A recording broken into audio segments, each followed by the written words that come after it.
begins to do it in you, he will change you, and you will never, ever be the same. That's my experience of revival. That's where the beginning stages were.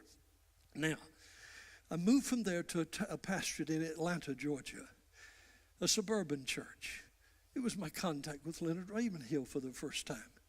I'd heard him, I'd met him, I'd gone to a prayer retreat down in South Florida where he had preached one night for an hour and 45 minutes on revival praying. And then he prayed longer than he preached. And none of us wanted to go home. God came and the glory of the Spirit fluttered in, and we never got over it. I invited him after he had spent a week with old Dr. Charles Stanley at First Baptist Church, a month with Dr. Stanley at First Baptist, to come out to our little church.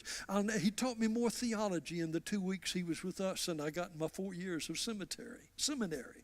Gotta quit saying that.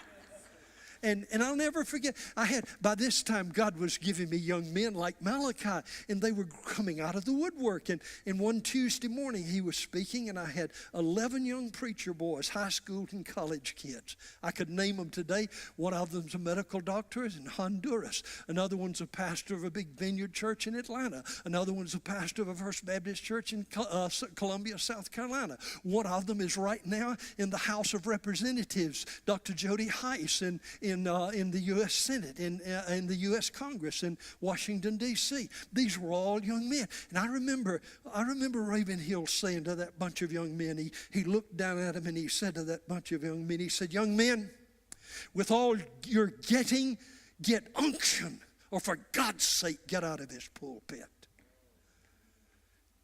And I began to understand there was a difference between theology and neology.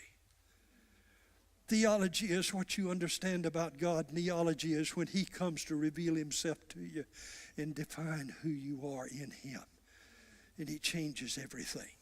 Oh, I had to go through all the arguments. You remember then, Douglas, how the Pentecostals and the evangelicals were struggling and battling and having wars over, the gifts of the Spirit. I went and people tickled my throat, and I tried to speak in tongues, and it just wouldn't come. I gagged and coughed and hacked. And one night, in a little church in Southwest Georgia, a Baptist church, I was praying by myself, and all of a sudden, God gave me something I didn't tell anybody about this for years. I was serving Baptists, and they'd have fired me.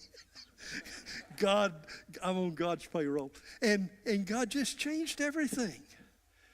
During the course of those days, we began to see revival. I went to the North American Mission Board to pioneer the Office of Prayer and Awakening. Henry Blackaby followed me there.